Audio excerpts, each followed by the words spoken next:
Hi and welcome to Scott's Inverts. I'm Scott. These are the Inverts. Today we're looking at mythology, legends and even urban legends around the spiders. We're going to try and keep the actual stories rather short, very brief. If you want to find out more, let me know down in those comments and we'll do a more in-depth detailed video in the forthcoming months. We have actually done 2 other videos on myths and legends. Anyway, let's get in to today's video with our first myth. Now, the myth or legend actually comes from a long time ago with the great leaders of Torah.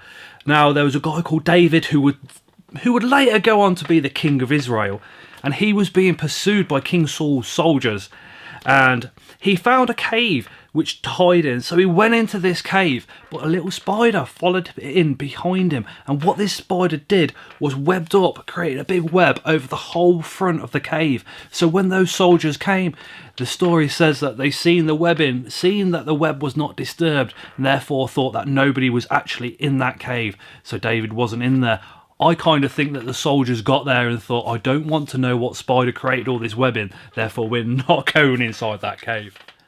Now, according to Sir Walter's book of 1827, all about Robert the Bruce. Now, this story wasn't around until Sir Walter Scott actually wrote this book. And the story goes like this. Robert the Bruce, who would go on to become King of Scotland, King of the whole of Scotland, took the Scottish army to war against England, and England kept defeating them. Now, England had control of the whole of Scotland. Of course, the Scottish wanted it back. So Robert the Bruce went to war with them, and he actually lost. He managed to escape the battlefield and hide in a cave for 3 whole months. And in these 3 whole months, he hit rock bottom. He was so depressed, and he looked up and he saw a tiny little spider creating a web. And every time it swung to create another anchor point, it kept falling down. But this spider kept going back and back and back, and eventually created this whole beautiful web up in this cave. Now, Robert the Bruce saw this and saw the persistence that this spider gave to creating this web, and he took that back to the battlefield.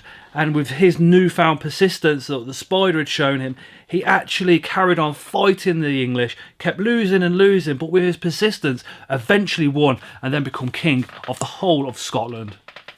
Now, this one is an urban myth, and it's from recent years.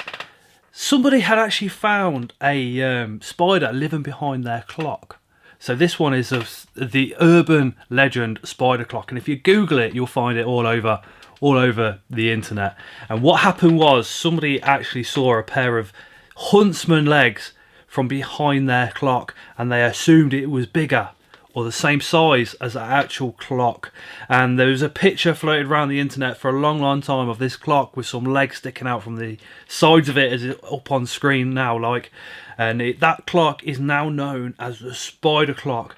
There's not a lot of information whether that clock got removed and whether they could find out what species it was, if it was bigger than clock or whatever.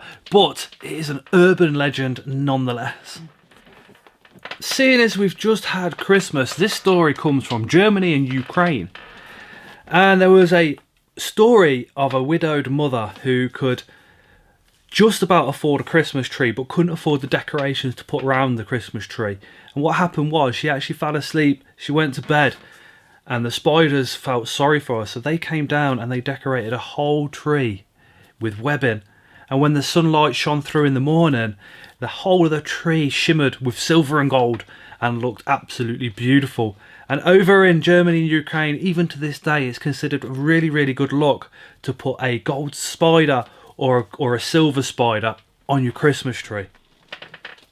Now, Rosemary Gilly says in her book on witches, witchcraft and Wiccan, that if a witch was to find a spider and put it between 2 slices of bread and consume that spider, that witch would then be imbued with some extremely powerful powers. Also, there's another Wiccan story that says if you keep a spider in a silk purse around your neck, it will help protect you from illness. Now, I'm not in favour of doing either of those things, but we can get a shed and put it in resin and put that around our neck. Maybe we'll do that in the future and see what happens. See if it keeps me safe or keeps me sane anyway. Now, before we go any further, if you're not subscribed, hit the subscription button. We don't just do myths and legends, we do care videos, unboxings, shows and all sorts of stuff.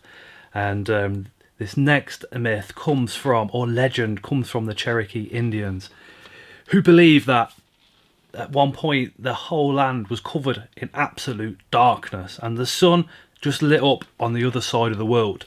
Now the animals got together and they wanted to bring the sunlight across to the Cherokee area. They wanted that side of the world to be lit up with the beautiful rays from the sun, just like the other side of the world. Now the fox went to the other side of the world to try and bring the sun back. He couldn't do it, so the animals spoke again, and then the bear went and he couldn't pull it back, but the spider kept saying that she could, and in the end the animals said, okay, you go and try. So what happened was the spider made a clay pot and she made a lot of webbing, and she went to the other side of the world and she climbed up all the way to the sun, put her webbing around the sun and pulled the sun all the way over the Cherokee, and that's how the Cherokee believed that the sunlight comes to their lands. I think that is such a cool story about the spider going and collecting the sun in a clay pot and literally being so small, being able to pull something so huge all the way around the globe. Now the next legend is an urban legend, and it starts right here in Scott's Inverts. So there was a guy called Scott's Inverts, and he was quite a pleasant chap, nice guy, all the rest of it. And he went to bed with loads of spiders around him, and he could not grow a fake ginger beard. And for the love nor money could he grow himself this beard. And he went to sleep one night and he woke up in the morning, and what had happened was all the spiders in his collection had actually got together and made a beautiful ginger web and put it on his face as a beard. So the legend is Scott's Inverts, it has not got a fake beard. It's actually a beard that's made out of spider's web. And if you believe that, you'll believe anything. Thank you guys so much for watching. I know this one's been out of the ordinary for what we normally do, but I quite enjoy kind of looking at those myths and condensing them down into little short bites for you guys. If you want another video with some more myths, and maybe we can go over some that we've already done and go into more detail, let me know down in the comments. Drop a like on the video, because the likes help us know, all the creators, it helps us know that we're going in the right direction and we're doing stuff that you're enjoying and you think's fun. I did enjoy kind of researching these myths and the legends. I found the clock one really fascinating, because obviously that's probably over in Australia, judging at the size of the spider, but there's just not enough information out there. It's just, here's a clock and here's some legs. They didn't take the clock off and show us the spider behind it or anything like that. It's just literally the urban legend is that clock. I found that pretty cool. And obviously the witches with the Wiccan, it'd be really interesting to find out what other kind of mythology or uses that the witch and Wiccan religions use, and the druids obviously in their religions as well. It'd be really interesting to find that out, because I know the druids kind of use it quite a lot. And obviously there's some myths and legends from the NASCAR as well, which I'd like to go over in a future video. But like I said before, if you like this one and you want me to do another one like this, let me know down in those comments. Massive thank you to all the channel members. Thank you so much. Really appreciate all your guys' help and support. Thank you so much for watching the video. Tomorrow is Tuesday, and we have a live with Owl's Ark. She is absolutely lovely, literally just starting out on her journey, so it'd be really interesting to see where she is. Drop her a subscription and kind of follow her journey through the tarantula world. It's absolutely, it's an amazing journey. It's an amazing place to be, isn't it, this community of ours? Absolutely beautiful. Anyway, thank you guys so much. We'll see you tomorrow night on that Tuesday night live, 8 PM GMT, and as always, we shall see you again on the next one.